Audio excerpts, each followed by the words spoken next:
Hello, friends. I'm glad you are here. We are meeting today with Paul Banas from greatdad.com. He is a fantastic resource, especially for dads and people in the male leadership role in a family, whatever that may mean for you. I'm more author of Peaceful Discipline, board president for the American SPCC, and founder of Dandelion Seeds Positive Parenting. Paul, thanks for hanging out with me. Oh yeah, of course. Always a pleasure. Thank you. So, what is one myth that you would love for people, and maybe particular to dads, to know about parenting? Well, I don't know if this one is particular to dads, but I've seen this a lot, and I think we as young parents, my wife and I were guilty of this too, and had a lot of discussions about it. But it's this idea that kids are from a very early age somehow manipulating us and using all kinds of strategies that we're not aware of to try to get what they want, and that they're devious little creatures, and we always have to be very suspicious of their motivations.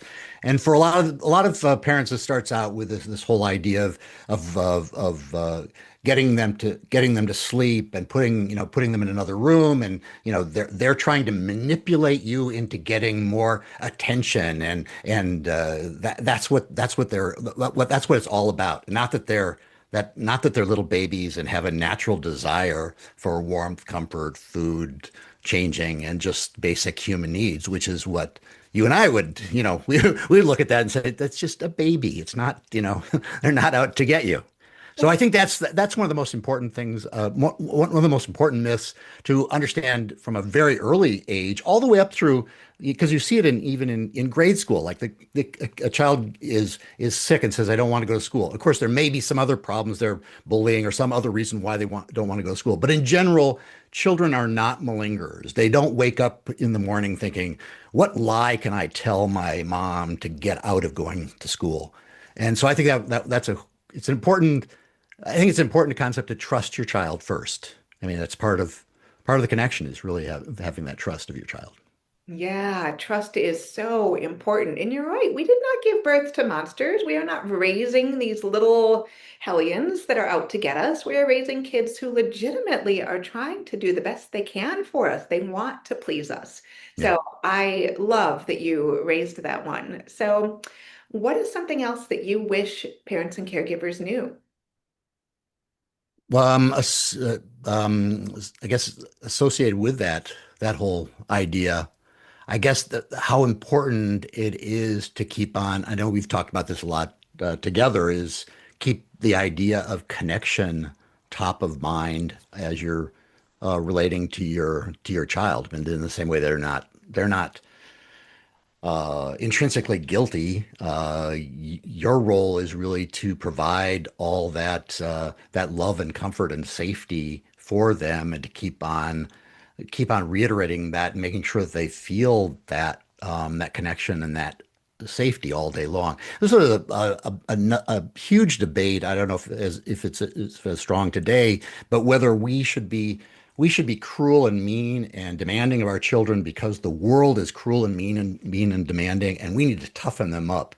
And I guess my philosophy, and the philosophy my mom had as well, was this is a time to build the storehouse in your child of these feelings of warmth and connection and safety, so that they are then resilient enough to go out and face what we probably all agree is a mean, cruel, and difficult world. So I think that would be the thing that I would be looking for in a caregiver. I think that's what we should all strive for, as parents, is trying to keep on building that connection rather than allowing us the temptations to be, reactive.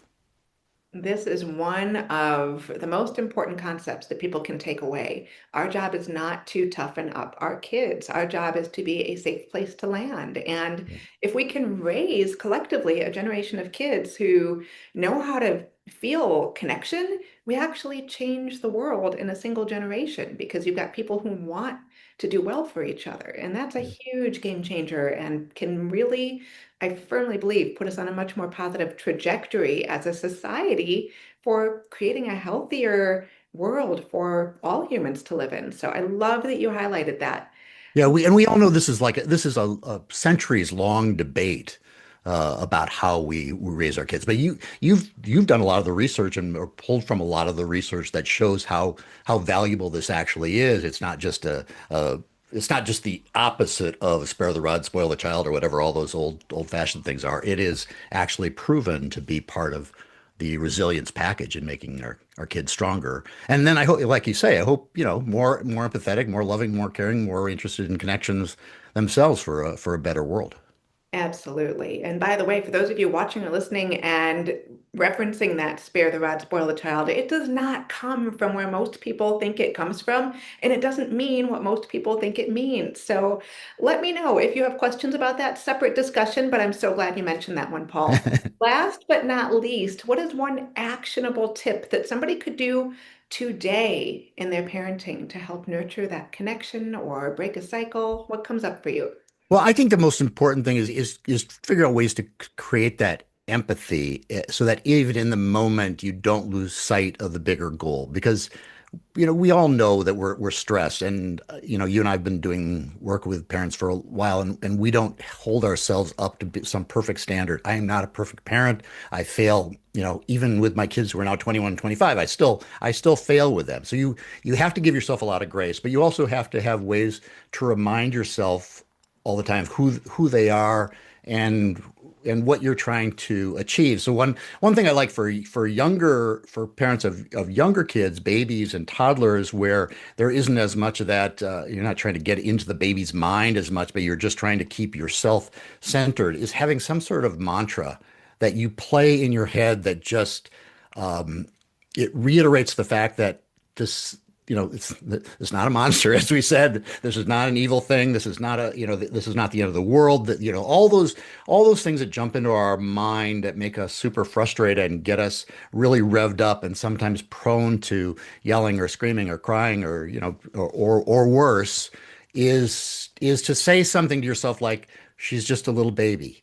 Just saying those words to yourself. And you'll find if you say those often enough, you don't even have to think like, what was that mantra again? What was that thing I was supposed to say? You just internalize that and you look at your child, and it has this somehow calming effect that makes you step back a little bit more. Counting 10 and things like that are, in that same vein, but reminding yourself that your baby, your child is innocent. I think in that way helps you in the moment stay a lot more calm and focused. At least it really worked. It really worked for me. I mean, a lot of late night feedings, a lot of crying and childhood illnesses and all those things where you are tired and frustrated and starting to lose it and snap.